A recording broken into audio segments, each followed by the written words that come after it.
क्या चाहिए? फिर पीछे मुड़ मुड़ के भी बात कर रहा है।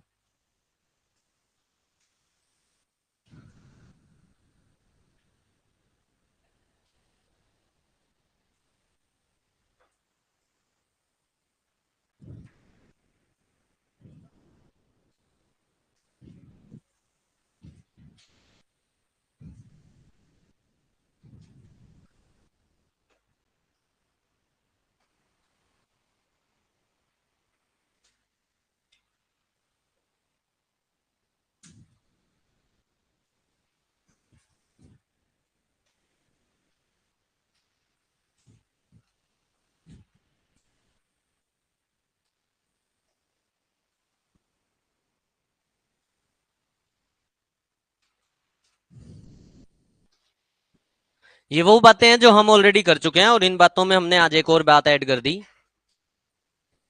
जिसका नाम है future certain actions.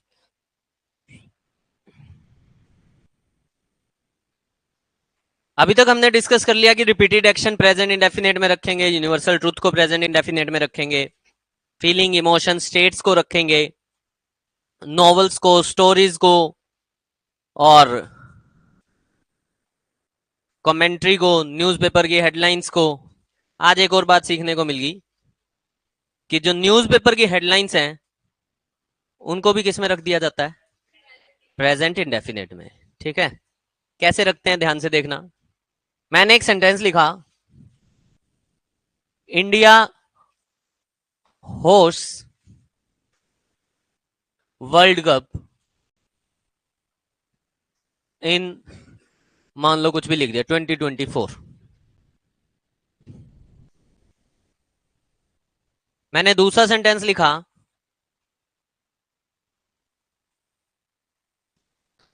The prime minister Modi visits Varanasi next month.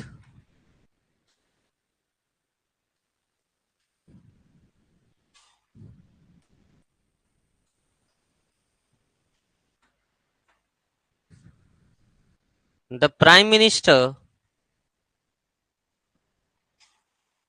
Visits Varanasi every year.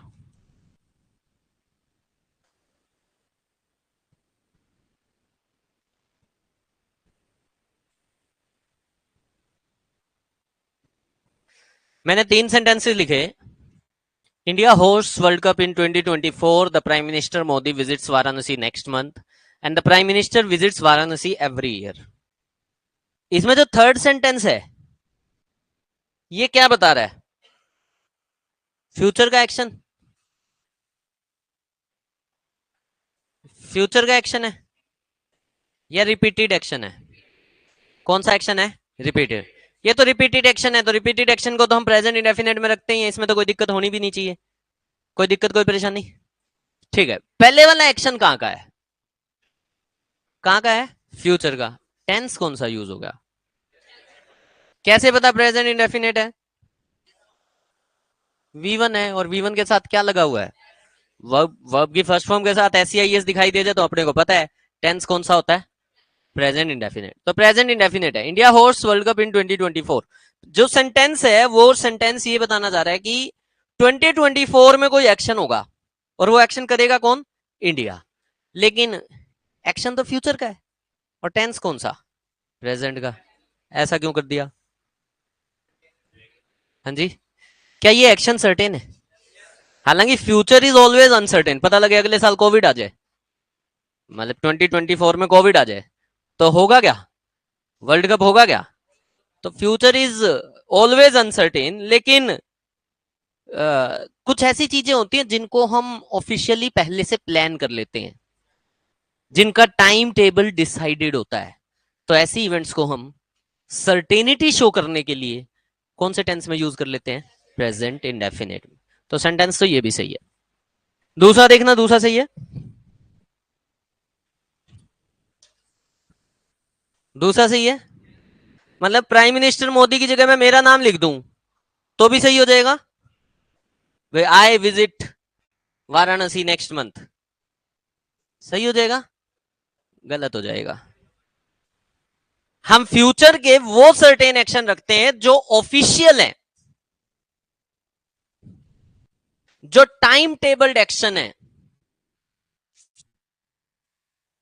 जो ऑफिशियल एक्शंस हैं, जिनको हमने सर्टेन बना दिया है।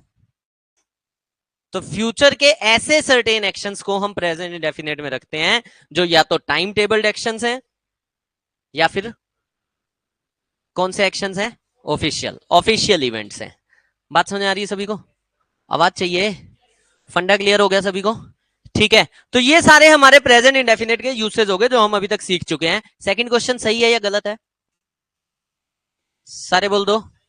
भाई प्राइम मिनिस्टर मोदी लिखा है तो, और अगर प्राइम मिनिस्टर मोदी की जगह हम यहाँ पे कोई पर्सनल एक्शन लिख दें तो भी सही हो जाएगा क्या? ये सेंटेंस बिल्कुल गलत है।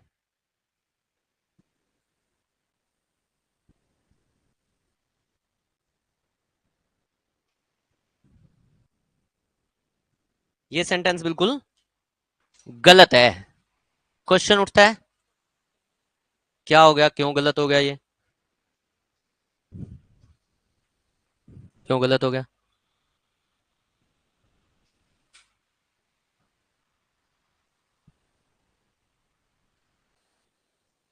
इस सेंटेंस में टेंस सही था, दा नहीं आएगा। नीचे वाले में आएगा।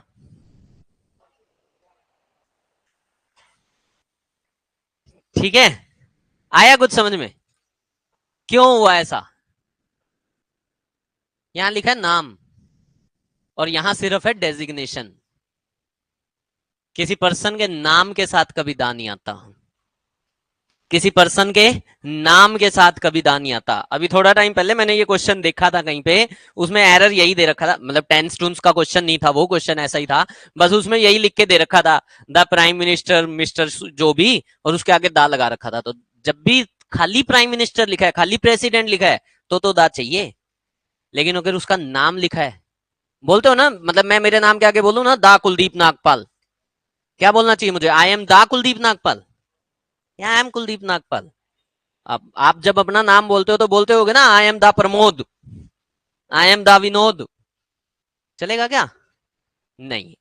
तो पर्सन्स के नाम के साथ कभी दा की जरूरत नहीं होती। तो ध्यान रखना, जब किसी का डेजिग्नेशन लिखा गया है तो हमें तो तो हमें तो हमें दा आएगा, और जब नाम लिखा गया है तो दा नहीं आएगा। कोई ऑनलाइन ऑनलाइन बच्चा बैठा कह रहा है जी फेमस पर्सनैलिटी के साथ दा आता है, नहीं आता बेटा, वो गेम ही कुछ हो रहा है जब दा आता है।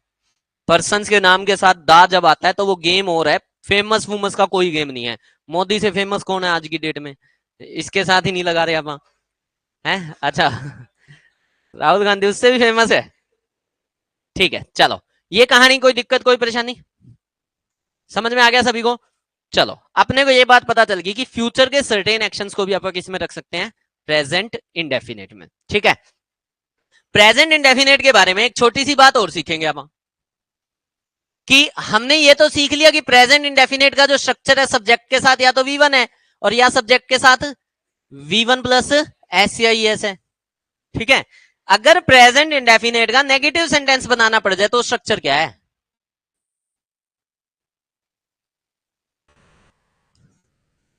क्या स्ट्रक्चर है? Subject plus do not plus V1, और या फिर subject plus does not plus V1। ठीक है, जब भी हमें प्रेजेंट इंडेफिनेट का नेगेटिव बनाना हो या अपने को इंट्रोगेटिव बनाना हो, तो नेगेटिव और इंट्रोगेटिव में हम डू या डज यूज करेंगे as helping verb. Present indefinite का नेगेटिव या इंट्रोगेटिव जब भी बनाएंगे तो हम यूज करेंगे डू या डज, और डू या डज कैसे यूज करेंगे? As helping verb. ठीक है, मेरा क्वेश्चन योगेश से, योगेश डू किसके साथ आएगा और डज किसके साथ आएगा बेटा? डज सिंगुलर के लिए आई के साथ डज लगाऊं, फिर आई भी तो सिंगुलर है थर्ड पर्सन के लिए दे के साथ लगा दूं डज, दे भी तो थर्ड पर्सन है, दे थर्ड पर्सन नहीं है? हैं? दे थर्ड पर्सन है या नहीं है? नहीं है? नोटबुक में नोट्स बनाता है? देखिए जब ये अभी 2-3 दिन पहले first person second person third person लिखा था,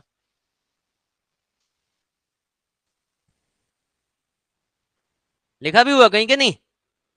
लिखा है? खड़ा हो बता। वो थर्ड पर्सन है। फर्स्ट पर्सन कौन कौन है बता? आई और वी। होता कौन है?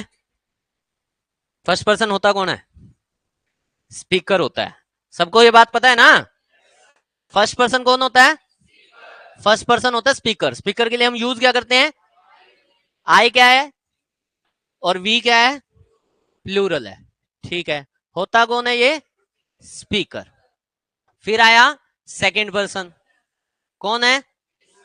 कौन है? योगेश बता लिसनर कौन कौन है? अरे वो तो ठीक है, वो है। यूज क्या करता है? प्रोनाउन। क्या यूज होता है प्रोनाउन? सिंगुलर में भी और प्लूरल में भी। डन है? ठीक है। योगेश थर्ड पर्सन कौन है? Except first and second. ठीक है। कौन कौन से थे बता? He, she, it, any, name. Plural में कौन था इनके? लिख नहीं रखा है? नहीं लिख रखा? क्यों लिख रखा? इनका प्लूरल क्या है? इनका प्लूरल क्या है? दे। तो दे भी थर्ड पर्सन है। अब बता डज किसके साथ आएगा?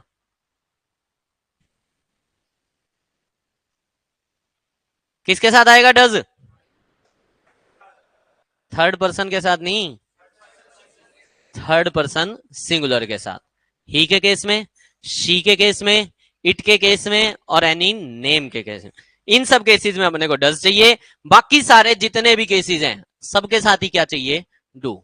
अगर डू डज की बात हो रही है तो सबके साथ ही डू आएगा, एक्सेप्ट ही, शी, इट और एनी नेम। ठीक है। तो सिंगुलर के साथ आएगा डज, सिंगुलर के साथ आएगा क्या डज? किसके साथ आएगा? किसके साथ आएगा?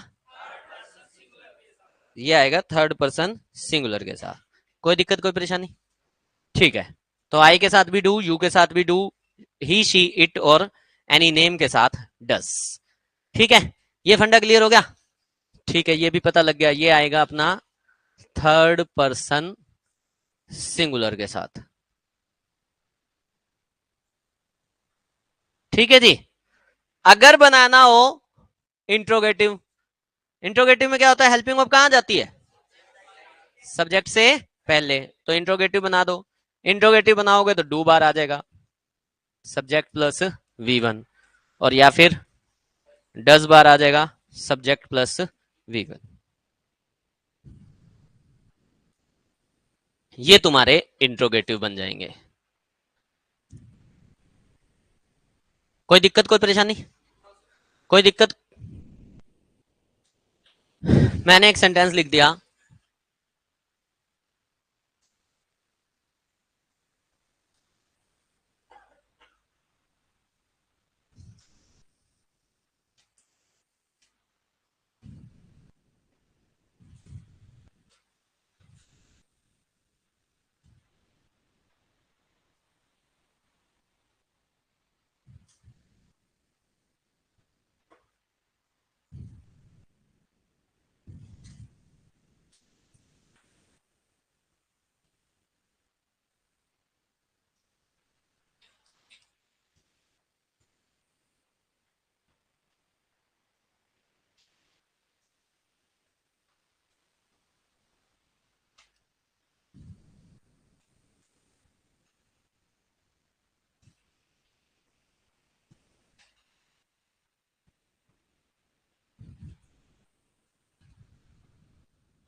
हाँ जी, पहले क्वेश्चन में तो फिलर फिल करना है और बाकी 3 में से देखना है कौन कौन से सही हैं और कौन कौन से गलत हैं। मेरे को तो ये लग रहा है तीनों ही सही हैं। अंग्रेजों, शी के साथ क्या आता है? क्या शी थर्ड पर्सन सिंगुलर है? सारे बोल दो। क्या शी थर्ड पर्सन सिंगुलर है? और जब भी सब्जेक्ट थर्ड पर्सन सिंगुलर होगा तो वर्ब में क्या आएगा? एस या ई एस। भाई ये चीज हमेशा के लिए पल्ले बांध लो। जब भी सब्जेक्ट थर्ड पर्सन सिंगुलर होगा, थर्ड पर्सन सिंगुलर कौन है? ही है, शी है, इट है, और या फिर कोई नाम है। नाम हो सकता है राम है, रावण है, गब्बर है, सीता है, इंडिया है, आरबीआई है, कोई भी नाम है। इन सबके साथ हमेशा वर्ब में क्या चाहिए? एस या ई एस। सब्जेक्ट कौन है अपना? सारे बोल दो, सब्जेक्ट कौन है अपना? सब्जेक्ट कौन है? शी। सो शी है तो इसलिए हैज नहीं आएगा।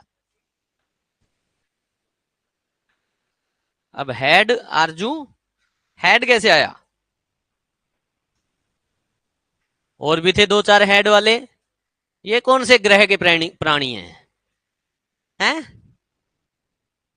भाई हैड और हैविंग किसी हाल में नहीं आ सकता। हैड और हैविंग किसी हाल में नहीं आ सकता। क्यों नहीं आ सकता?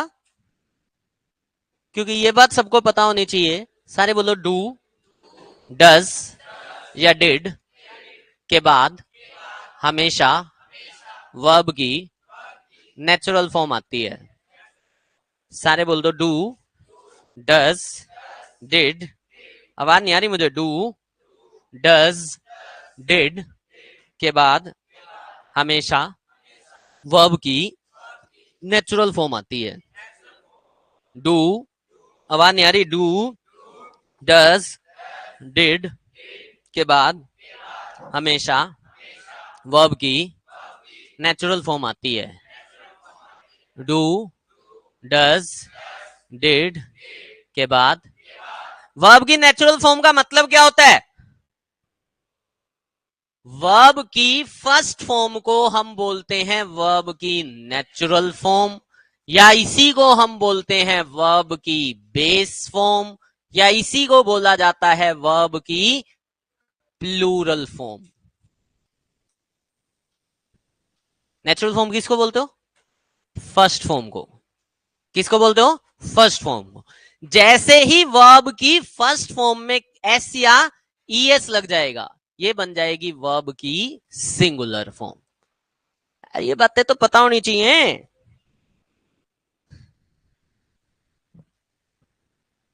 फर्स्ट फॉर्म के साथ क्या लग गया जब? क्या लग गया जब? कैसी बन गई वो? कैसी बन गई वो? तो फर्स्ट फॉर्म के साथ जब भी एस या ई एस लगा तो वो सिंगुलर होगी। और डू डज डिड के बाद कैसी चाहिए? नेचुरल फॉर्म कभी भी सिंगुलर नहीं होती। नेचुरल फॉर्म हमेशा प्लूरल होती। सारे बोलो, डू डज डिड के बाद हमेशा वर्ब की नेचुरल फॉर्म आएगी। डू डज डिड के बाद हमेशा वर्ब की नेचुरल फॉर्म आएगी। डू डज डिड के बाद हमेशा वर्ब की। अगर ये बात समझ में आती है तो क्या हैविंग नेचुरल है? इसमें तो आईएनजी लग गया। हैड कौन सी फॉर्म है?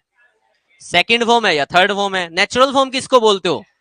फर्स्ट फॉर्म को। तो नेचुरल फॉर्म कौन सी है? हैव। हैज तो आ ही नहीं सकता। हैज क्यों नहीं आ सकता? एस लगा हुआ है। एस लगा हुआ तो कौन सी फॉर्म है? सिंगुलर। कोई दिक्कत, कोई परेशानी? बोल भाई। हाँ, क्वेश्चन मार्क लगा ले। वो तो कोई इतना बड़ा गेम नहीं था। अब हुआ पता है क्या है? अभी तुमने स्ट्रक्चर सीखे नेगेटिव के और इंट्रोगेटिव के। सीखे ना? सीखे तो नहीं, सॉरी, लिखे होंगे। सीखते तो तुम हो ही नहीं। ये नेगेटिव का स्ट्रक्चर है। सब्जेक्ट के साथ या तो डू नॉट या फिर डज नॉट। ठीक है। और इंट्रोगेटिव का स्ट्रक्चर क्या है? डू या डज सब्जेक्ट से पहले आ जाएगा। अब गेम क्या बनी? ये जो सेंटेंस है, जो हमने 3 लिखे हैं, ये कौन सा है? ना तो इंट्रोगेटिव है ना ही नेगेटिव है। क्या ये तो दोनों का कंबाइंड हो गया। इस सेंटेंस का नाम है इंट्रोगेटिव नेगेटिव सेंटेंस। तो मेरा क्वेश्चन, इंट्रोगेटिव नेगेटिव का स्ट्रक्चर क्या है? इंट्रोगेटिव नेगेटिव का स्ट्रक्चर क्या है? डू या does subject plus not plus V1, ये सोच के जवाब देते हैं, या ये डू या does plus not plus subject plus V1? कभी सीखे नोट हमेशा हेल्पिंग वर्ब के साथ आएगा? सारे बोल दो, नोट हमेशा, आवाज नहीं आ रही, नोट हमेशा, नोट हमेशा, अगर नोट हमेशा हेल्पिंग वर्ब के साथ आएगा तो कौन सा स्ट्रक्चर सही है? कौन सा सही है? ऐसा भी तो पॉसिबल है दोनों ही सही हो, ऐसा पॉसिबल नहीं है क्या? नहीं है, स्ट्रक्चर यही वाला सही है, ये गलत है। क्योंकि इंट्रोगेटिव सेंटेंसेस में सिर्फ हेल्पिंग वर्ब बाहर आती है, नोट बाहर नहीं आता। बोलो, इंट्रोगेटिव सेंटेंसेस में, आवाज नहीं आ रही, इंट्रोगेटिव सेंटेंसेस में, सबकी आवाज चाहिए, इंट्रोगेटिव सेंटेंसेस में हेल्पिंग वर्ब हमेशा सब्जेक्ट से पहले आएगी। कौन आएगी पहले? Helping verb. जब भी क्वेश्चन पूछा जाएगा हेल्पिंग वर्ब सब्जेक्ट से पहले आएगी, नोट की बाहर जरूरत नहीं है। फंडा क्लियर हो गया? नोट क्यों नहीं आता बाहर? क्योंकि ये जो नोट होता है ये तो एक एडवर्ब होता है। नोट क्या होता है? एडवर्ब। कोई दिक्कत, कोई परेशानी? सारे बोल दो, क्लियर है यहां तक की बात? आगे बढ़ जाऊं थोड़ा सा? ठीक है, अगर ये बात क्लियर होगी तो देख लो कौन सा क्वेश्चन सही है, सेकंड, थर्ड या फोर्थ? सेकंड, थर्ड या फोर्थ? क्या थर्ड गलत है? थर्ड क्यों गलत है? थर्ड क्यों गलत है? क्योंकि जो नोट है वो सब्जेक्ट से पहले नहीं आएगा। फंडा क्लियर हो गया? ये सेंटेंस सही है और ये भी सही है। आ गया समझ में? आ गया समझ में? फोर्थ कैसे सही हो गया? अब नोट बार आया हुआ है क्या? नोट बार आया हुआ है क्या? नहीं, नोट बार नहीं है, हेल्पिंग वर्ब बार है। कौन बाहर है? क्यों, कौन बाहर है? कई बारी हम हेल्पिंग वर्ब और नोट को कॉन्ट्रैक्टेड फॉर्म में लिखते हैं, जैसे डू नॉट की जगह लिख दिया डोंट, डज नॉट की जगह लिख दिया डजंट, डिड नॉट की जगह लिख दिया डिडंट, कैन नॉट की जगह लिख दिया कांट। क्या है ये सब? ऐसे ही इजंट, आरंट, ठीक है? क्या है ये सब? ये सब हैं कॉन्ट्रैक्टेड फॉर्म्स, इनको हम बोलते हैं कॉन्ट्रैक्टेड फॉर्म्स।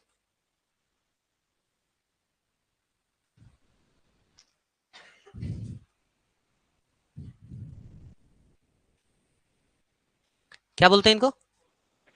सारे बोल दो, क्या बोलते हैं? इनको बोलते हैं कॉन्ट्रैक्टेड फॉर्म्स, ठीक है? तो ये जो कॉन्ट्रैक्टेड फॉर्म्स होती है ना, ये हेल्पिंग वर्ब की कॉन्ट्रैक्टेड फॉर्म ही मानी जाती हैं, यानी कि इन सब को हम हेल्पिंग वर्ब ही मानते हैं। क्या मानते हैं इन सबको? हेल्पिंग वर्ब, क्योंकि नोट अब उस हेल्पिंग वर्ब का पार्ट बन गया, ना कि वो नोट उस हेल्पिंग वर्ब से अलग है। जब नोट अलग लिखा गया है तो सब्जेक्ट के, तब तो सब्जेक्ट के बाहर। अब कहीं पे मान लो डजंट लिखा हुआ था तो मैं ऐसे कर दूंगा डज ही, ऐसा लिख सकता हूं क्या? डज और नोट को अलग अलग करके भी ऐसा लिखा जा सकता है? नहीं लिखा जा सकता। फंडा क्लियर हो गया? तो जब कॉन्ट्रैक्टेड फॉर्म है तो कॉन्ट्रैक्टेड फॉर्म तो सब्जेक्ट से बाहर आ सकती है। तो क्वेश्चन मार्क तो आएगा, क्वेश्चन ही है वो। समझ में आई मेरी बात? समझ में आई मेरी बात? नेगेटिव स्ट्रक्चर में क्या होगा? नोट आ जाएगा डू और डज के साथ। इंट्रोगेटिव स्ट्रक्चर में क्या होगा? डू या डज आ जाएगा। इंट्रोगेटिव नेगेटिव में क्या होगा, डू या डज बाहर और नॉट अंदर। लेकिन अगर कॉन्ट्रैक्टेड फॉर्म है तो डोंट और डजंट दोनों बाहर। फंडा क्लियर, कोई दिक्कत कोई परेशानी किसी को, समझ में आ रही है बातें? कुछ है ही नहीं, बच्चों वाली बातें यार, ये तुम लोगों को पहले से आनी चाहिए। ठीक है, आगे बढ़ता हूं मैं।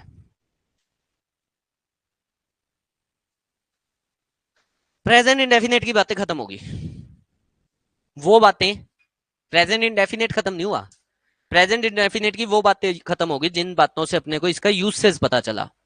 ठीक है, प्रेजेंट इंडेफिनेट के एरर कौन से आते हैं, दो चार अभी सीख भी लिए बीच बीच में, अभी बहुत सारे एरर सीखने अभी बाकी हैं। एरर की बातें अभी हमने शुरू नहीं की, एरर की बातें शुरू करेंगे जब हर टेंस का यूसेज कर लेंगे। तो अगले टेंस का यूसेज पढ़ते हैं, प्रेजेंट इंडेफिनेट के बाद पढ़ेंगे प्रेजेंट, कौन सा पढ़ते आए हो हमेशा, प्रेजेंट कॉन्टिन्यूस।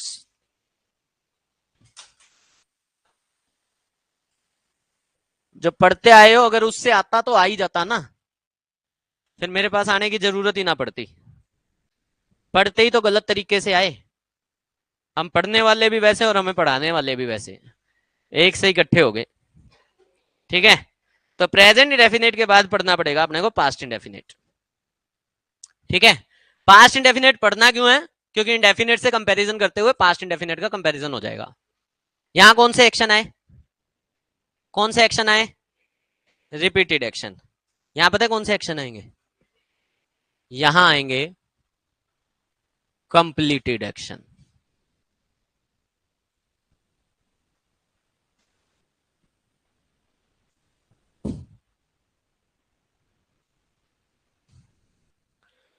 प्रेजेंट इंडेफिनेट में आ गए रिपीटेड एक्शन, पास्ट इंडेफिनेट में आएंगे कंप्लीटेड एक्शन। प्रेजेंट इंडेफिनेट में वो एक्शन आए जो एक्शन हम रोज करते हैं। ठीक है, हमने एक सेंटेंस लिखा, हमने लिखा आई बेथ डेली, कहां का एक्शन है ये, प्रेजेंट का इंडेफिनेट। कौन सा एक्शन है ये, प्रेजेंट का इंडेफिनेट। मैंने एक सेंटेंस लिख दिया आई बेथ अर्ली दिस मॉर्निंग, ये कहां की बात हो गई, प्रेजेंट की बात है ना ये। दिस मॉर्निंग आज सुबह की, अभी तो सुबह चल ही रही है, प्रेजेंट की बात है या पास्ट की बात है। क्या ये एक्शन कंप्लीट हो चुका है, पहले वाला जो एक्शन है क्या ये कंप्लीट है, आई बेथ डेली, मैं रोज नहाता हूं, कंप्लीट है। आज वाला कंप्लीट है, ये वाला कंप्लीट है, और ये वाला ये तो रोज होता रहेगा। यस और नो, आवाज चाहिए। मैंने एक सेंटेंस लिखा, मैंने लिखा I have dinner eight 7 PM। मैंने सेंटेंस लिख दिया I have dinner eight 7 PM। क्या मतलब है इस सेंटेंस का, डिनर कितने बजे होता है, 7 बजे। कंप्लीट एक्शन है ये या रोज होता है, रिपीटेड एक्शन है, प्रेजेंट इंडेफिनिट है। मैंने लिख दिया yesterday I had dinner eight 9 PM।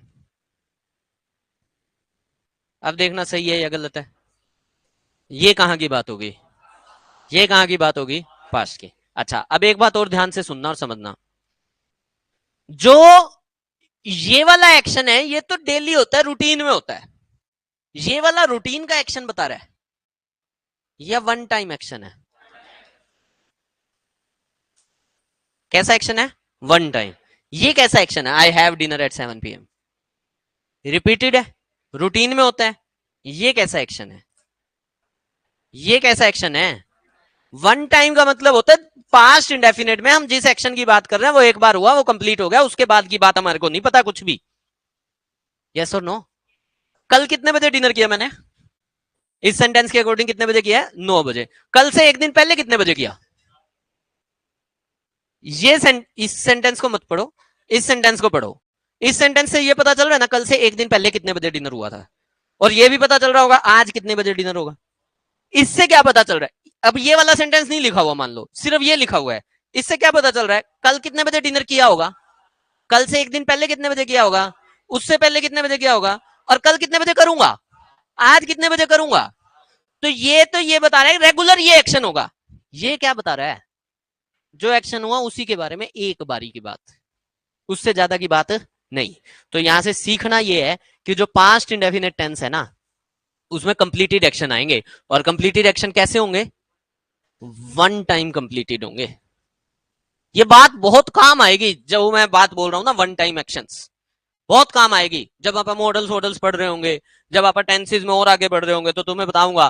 क्योंकि तुम्हारे में से कोई कहेगा जी प्रेजेंट परफेक्ट भी तो कंप्लीटेड होता है, कल परसों भी कहीं ना चर्चा हुई थी, किसी ने कहा था जी प्रेजेंट परफेक्ट भी तो कंप्लीटेड होता है, तब मैंने कहा था कि कंप्लीटेड तो होता है लेकिन उसका कंप्लीशन अलग है, इसका कंप्लीशन अलग है। तो पास्ट इंडेफिनेट का जो कंप्लीशन है वो वन टाइम कंप्लीशन है। कैसा कंप्लीशन है, सारे बोल दो कैसा कंप्लीशन है, कैसा कंप्लीशन है, वन टाइम। बात समझ आ रही है, आवाज चाहिए, ठीक है। यहां आए थे यूनिवर्सल ट्रूथ, प्रेजेंट इंडेफिनेट में कौन से एक्शन आए, यूनिवर्सल ट्रूथ। तो यूनिवर्सल ट्रूथ पास्ट में भी होते हैं, होते हैं, होते हैं।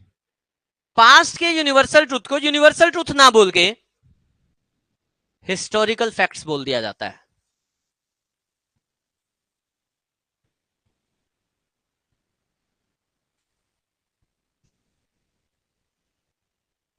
क्या बोल दिया जाता है, मैंने एक सेंटेंस लिखा, इंडिया गॉट फ्रीडम इन 1947।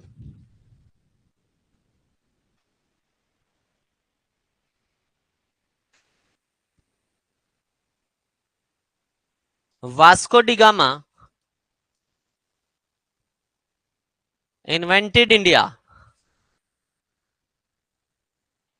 कब आया था, है 1498।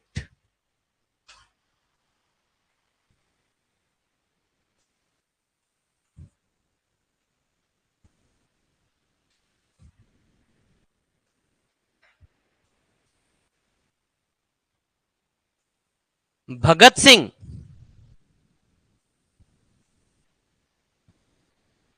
भगत सिंह को फांसी कब दी गई थी, 23 मार्च 1931 को, ठीक है। इसको क्या बोलते हैं फांसी देने को, हाँ जी, भगत सिंह वॉज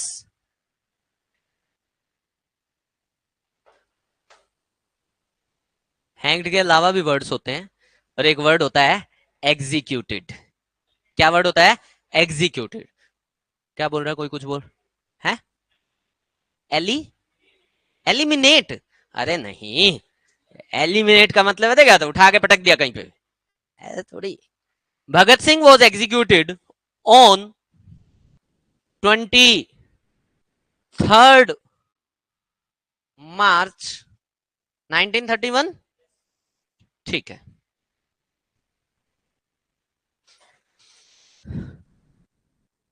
क्या ये बातें ट्रू हैं, जो बोर्ड पे बातें लिखी गई ये बातें ट्रू हैं, सारे बोल दो। क्या ये बातें पास्ट की हैं, क्या ये बातें वन टाइम है, सारे बोल दो। भाई इंडिया को फ्रीडम 1947 में मिल गई, अब आप हर साल 15 अगस्त को फ्रीडम ही लेते हैं ना वापस से, या हम उस डे को सेलिब्रेट करते हैं, हम उस फ्रीडम को वापस से नहीं लेते, हम उस डे को सेलिब्रेट करते हैं। गेटिंग माय पॉइंट, ठीक है। ऐसे ही वास्को डिगामा हर बार 1498 में आता रहेगा। अच्छा, 2 बार आया था, पहली बार तो 1498 में आया था। अच्छा, कोई नहीं। Bhagat Singh was executed on 23 March of 1931। क्या ये पास्ट का फैक्ट है, सारे बोल दो, सारे बोल दो। कोई दिक्कत कोई परेशानी, क्या पास्ट में यूनिवर्सल ट्रूथ आते हैं, आते हैं, लेकिन उनका नाम क्या हो जाता है, हिस्टोरिकल फैक्ट्स। कोई दिक्कत कोई परेशानी, कोई दिक्कत कोई परेशानी, मेरे को है। इन 3 सेंटेंसेस में से मेरे को ऐसा लग रहा है कि कोई एक सेंटेंस गलत है,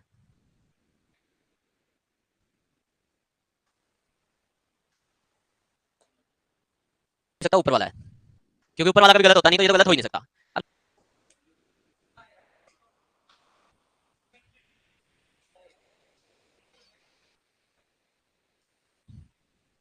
इन्वेंट का मतलब होता है कुछ नया क्रिएट करना। इन्वेंशन का मतलब होता है कोई नई चीज बनाना। तो 1498 में वास्को डी गामा आ गया तो इंडिया बन गया, नहीं तो हम बने ही नहीं हुए थे। ऐसा कुछ है क्या? नहीं। इन्वेंशन का मतलब होता है टू मेक समथिंग न्यू।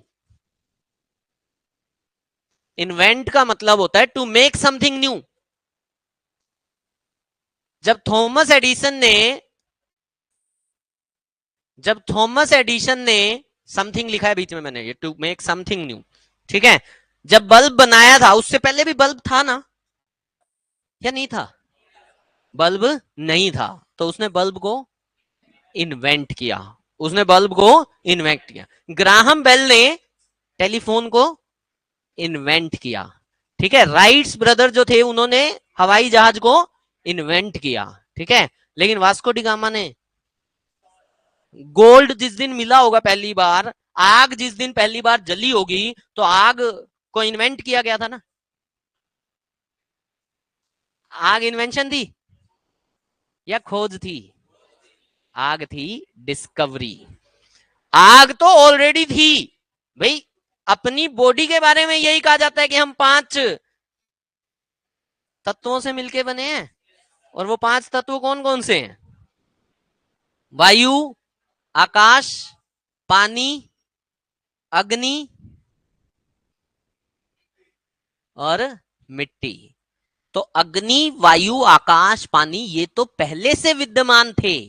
पहले से विद्यमान थे। विद्यमान बोले तो एग्जिस्टेंस में थे। तो इसकी खोज की गई। खोज का मतलब होता है डिस्कवरी। डिस्कवर वर्ड में ही क्या लिख रहा है देखो, वर्ड में लिख रहा है डिस्कवर। क्या लिख रहा है? क्या लिख रहा है? डिस्कवर। कवर का मतलब होता है कवरिंग, और डिस का मतलब नेगेटिव। एडवांटेज का उल्टा क्या होता है? तो डिस्कवर का मतलब होता है किसी चीज का कवर हटाना। तो डिस्कवर होता है किसी ऐसी चीज का पता लगाना जो ऑलरेडी एग्जिस्टिंग है।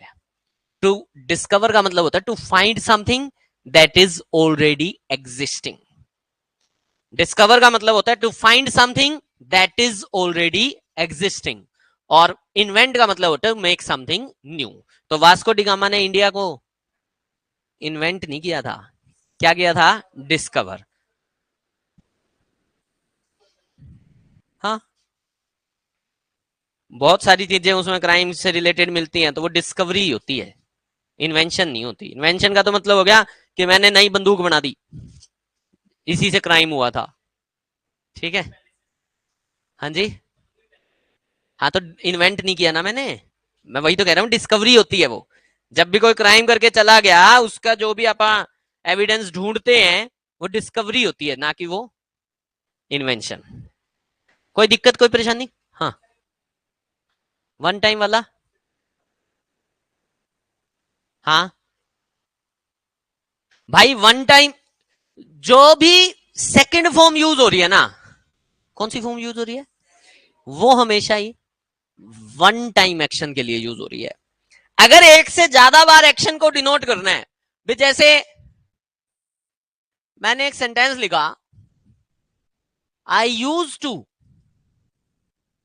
Work hard when I was preparing for my competitive exams.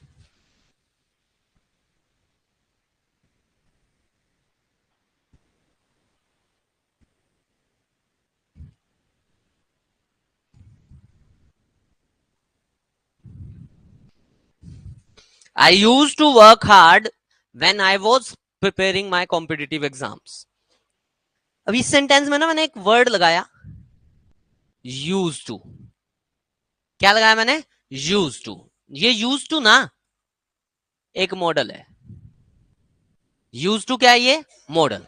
अब ये पास्ट का वन टाइम एक्शन नहीं बता रहा, ये पास्ट का रिपीटेड एक्शन बता रहा है।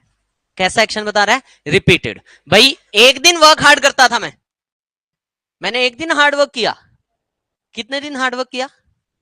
जब तक मैंने प्रिपरेशन की। ठीक है, मैं सच में हार्डवर्क करता था। मैं रात को 3, 3:30, 4, 5 बजे तक जागता था, और सुबह 10 बजे मेरी क्लास होती थी, और मैं जाके 10 बजे क्लास भी अटेंड करता था। ठीक है, मेरे को पता है तुम्हारे में से भी बहुत सारे ऐसे ही। ठीक है, यही रीजन है कि मैं मेरी इंग्लिश को -10 से 90 परसेंटाइल तक लेके गया था। पहली बार कैट दिया था -10 थे, और दूसरी बार कैट दिया था 90 परसेंटाइल था। 90 परसेंटाइल का मतलब हो गया देश का 90% लोग मुझसे पीछे। ठीक है, और कहा -10। ठीक है, तो ये रीजन था। मैं सवेरे 3:30, 4 तो बहुत नॉर्मल थी। मतलब हमारा लास्ट टारगेट होता था कि 5:30 बजे से पहले हर हाल में सोना है, क्योंकि 9:30 बजे वापस उठना होता था, क्योंकि 10 बजे क्लास होती थी, मुंह धोते थे और भाग जाते थे। ठीक है, तो वो भी मेहनत वाले दिन थे। अब वो दिन नहीं है। तो यहां यूज टू क्यों लिखा मैंने? पास्ट का वन टाइम या पास्ट का रिपीटेड? ये है पास्ट का, ये है पास्ट का, बोल दो सारे, रिपीटेड एक्शन। तो पास्ट का रिपीटेड एक्शन जब भी बताना होगा ना, तो हमें यूज टू की जरूरत पड़ेगी। जबकि मैंने ये जो सेंटेंस लिखा, मैंने एक सेंटेंस और लिख दिया। मैंने लिखा कि आई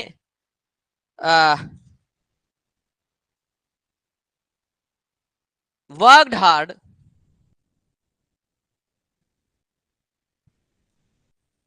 I worked hard when I prepared for competitive exams.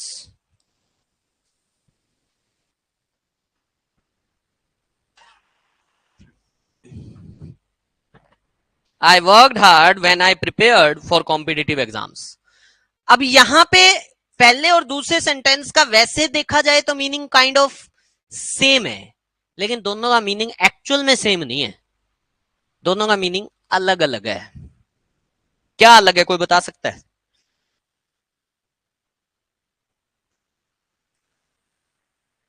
हाँ विशाल।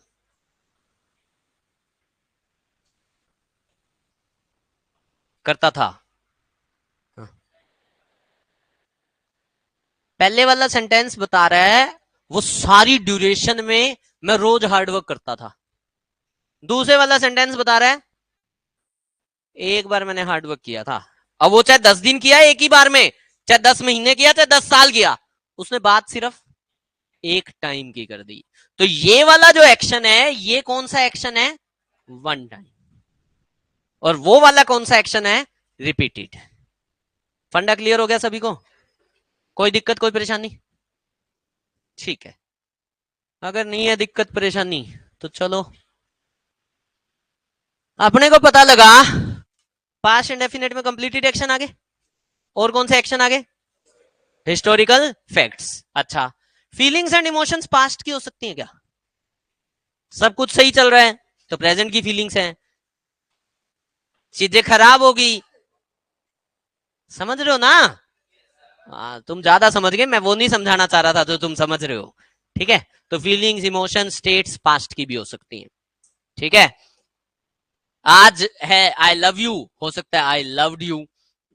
ठीक है, तो वो कल परसों नॉवल स्टोरीज में पास्ट की बातें, once there was a crow, पढ़ा तो यही था। ठीक है, तो यहां पे भी पास्ट आ सकता है। ठीक है, फ्यूचर के अनसर्टेन एक्शन,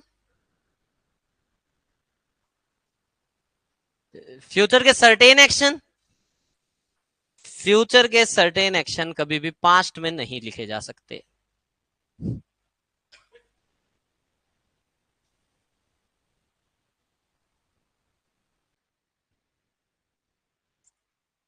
ठीक है, हो सकता है ये कहां की बात होगी? ये पिछले ओवर की बात होगी। ठीक है,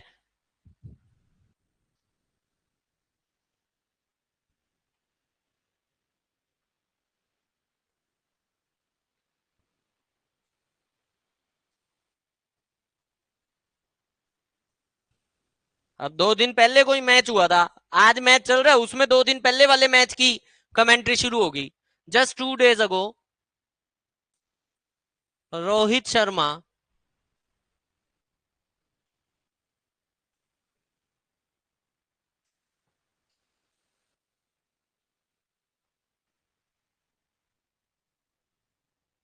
scored a half century।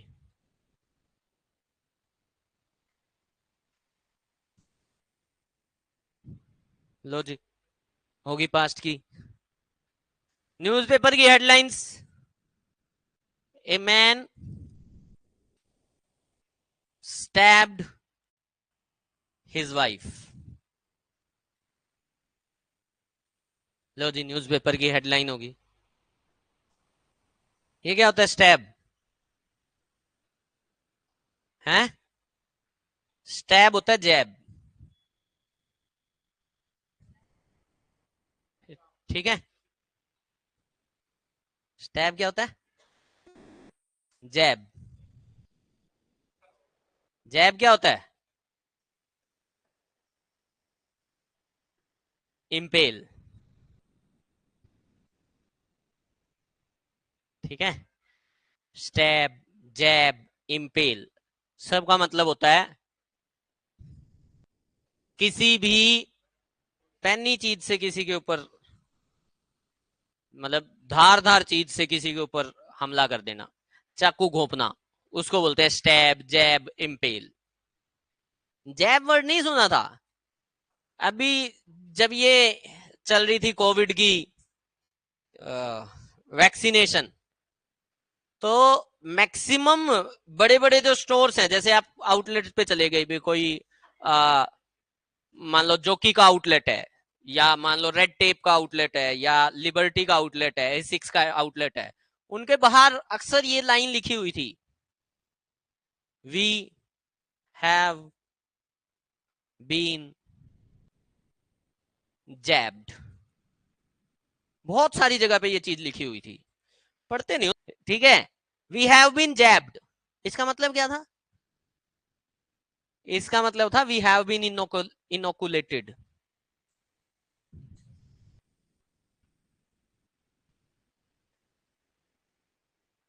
Her store के बाहर लगभग ये बात लिखी हुई थी। दोनों का मतलब है vaccinated. We have been vaccinated. Jab का मतलब मैंने आपको बताया ना, जैब का, इंपेल का, स्टैब का मतलब होता है किसी को किसी पैनी चीज से किसी पे हमला कर देना। जैब का ही दूसरा मतलब होता है वैक्सीनेशन देना। इनोकुलेट का तो मतलब ही होता है वैक्सीनेशन, और इनोकुलेट को तो याद रखना बहुत आसान है, करवा रखा है ये तो मैंने। वर्ड में देखो क्या लिख रहा है, कह रहा है इनेकुलेट। क्या कह रहा है? कह रहा है इनेकुलेट।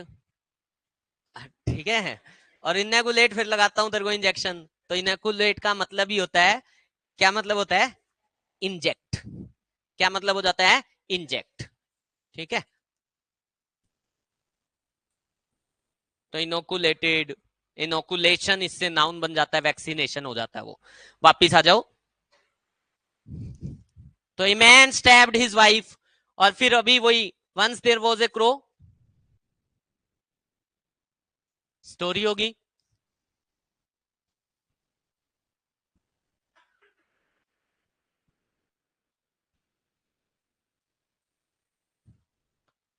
तो ये तुम्हारे पास्ट इंडेफिनेट के यूसेज हो गए। ठीक है, कोई दिक्कत, कोई परेशानी किसी को? बोलते नहीं हो सारे। ये लो, ये पास्ट इंडेफिनेट हो गया। प्रेजेंट इंडेफिनेट में क्या आया सब्जेक्ट के साथ? V1। पास्ट इंडेफिनेट में क्या आ गया सब्जेक्ट के साथ? V2। अगर नेगेटिव बनाओगे तो, अगर नेगेटिव बनाओगे तो, और डिड नॉट के साथ वर्ब की सेकंड फॉर्म। डिड नॉट, भाई पास्ट इंडेफिनेट में हमेशा सेकंड फॉर्म चाहिए, तो डिड नॉट के बाद हमेशा वर्ब की, अरे वर्ब की सेकंड फॉर्म चाहिए पास्ट इंडेफिनेट में हमेशा। बोलो पास्ट इंडेफिनेट में, सारे बोलो पास्ट इंडेफिनेट में हमेशा वर्ब की सेकंड फॉर्म आएगी। सारे बोल दो वर्ब की सेकंड फॉर्म, आवाज नहीं आ रही मुझे, वर्ब की सेकंड फॉर्म पास्ट टेंस में आएगी आएगी। पास्ट इंडेफिनिट में हमेशा वर्ब की सेकंड फॉर्म आएगी।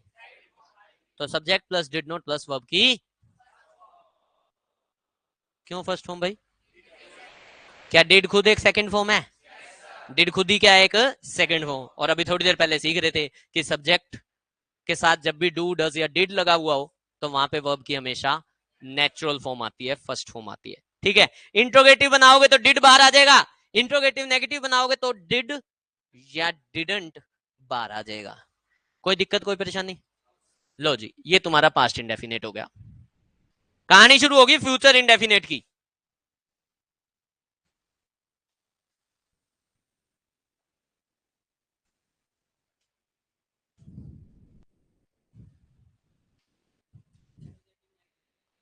हाँ, डिड नॉट बाहर आ जाएगा। लो स्ट्रक्चर बना देता हूं।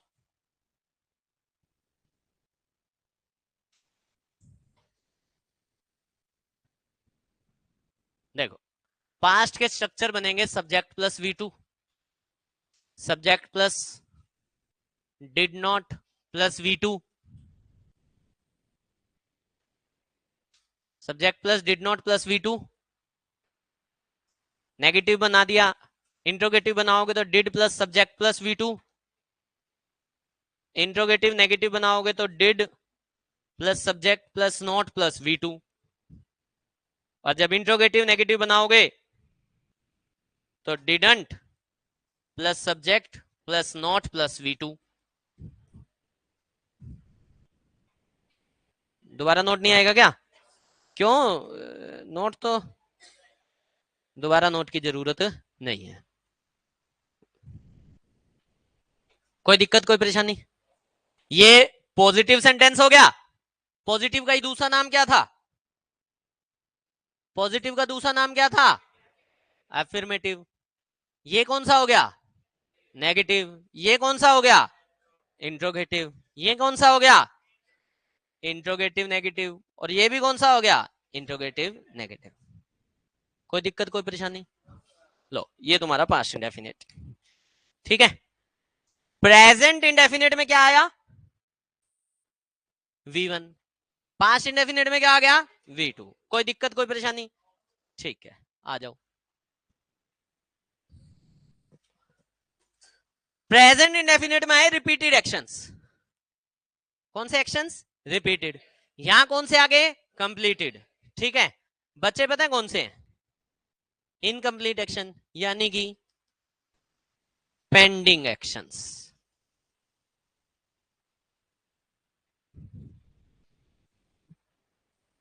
प्रेजेंट इंडेफिनिट में आया तुम्हारे पास रिपीटेड एक्शन, पास्ट इंडेफिनिट में आए कंप्लीटेड एक्शन, और फ्यूचर इंडेफिनिट में आ गए पेंडिंग एक्शन।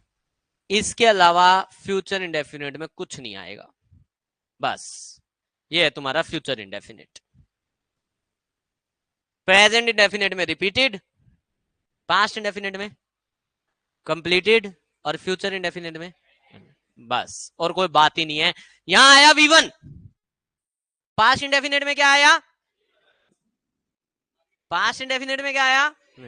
तो यहां आ जाएगा V3।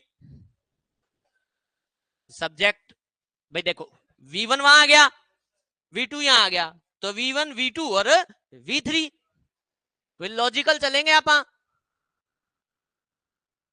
लॉजिकल चलेंगे।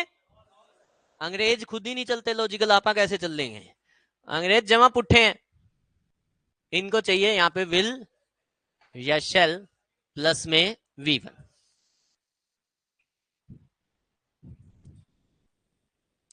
क्या चाहिए? विल या शेल प्लस में V1। ठीक है, कि प्रेजेंट इंडेफिनेट में अपन ने V1 लगा दिया, पास्ट में अपन ने V2 लगा दिया, फ्यूचर में मॉडल्स की जरूरत क्यों पड़ेगी?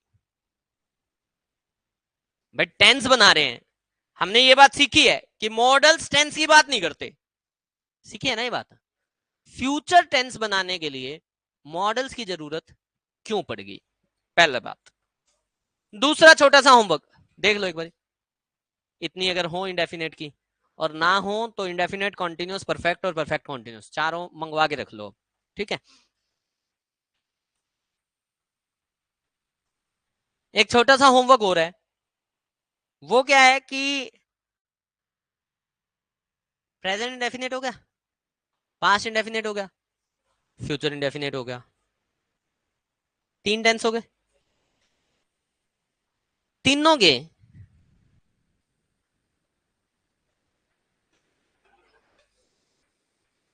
प्रेजेंट के तो तुमने वो बना ही रखे हैं बहुत सारे, क्या नाम, बिना नेगेटिव और बिना इंट्रोगेटिव वाले, नॉर्मल तो बना ही रखे हैं। तो प्रेजेंट इंडेफिनेट में तो कुछ नहीं करना तुमने, प्रेजेंट इंडेफिनेट में तो सिर्फ तीन स्ट्रक्चर है ना, नेगेटिव के और इंट्रोगेटिव के और इंट्रोगेटिव नेगेटिव के, तो 3 गुना में 5, बस 15 सेंटेंसेस तो प्रेजेंट इंडेफिनेट के, और 15 कौन कौन से, 15 नेगेटिव, 15 इंट्रोगेटिव और 15 इंट्रोगेटिव नेगेटिव, हो जाएंगे इतनी है। जो ऑनलाइन क्लास लगाते हैं उनको ये टेलीग्राम पे मिल जाएगी शीट, ठीक है। वैसे अपनी वेबसाइट पे भी सारी शीट्स अपलोड हो गई हैं, अपनी एक वेबसाइट भी है skclasses.org करके, तो उस पे भी अपलोड हो गई हैं। और एक टेस्ट का रिजल्ट अपना अपलोड होना शुरू हो जाएगा आज से ही, जो टेस्ट में कौन कितने ले रहा है। तो टेस्ट का रिजल्ट हम फेसबुक और इंस्टा पे ही अपलोड करते हैं, वहां पे लोगों को टैग करना आसान होता है, जिसके 0 नंबर हैं, ठीक है। तो फेसबुक पे अपना एक छोटा सा पेज है एसके इंग्लिश क्लासेस करके, और फेसबुक पे ये ग्रुप भी है, इंस्टा पे भी है वही। तो वो पेज पे आज से रिजल्ट अपलोड होना शुरू हो जाएगा, और उस पेज को लाइक कर लेना और फॉलो भी कर लेना। बूस्टर डोज की भी पीडीएफ आज से ग्रुप में डल जाएगी भाई,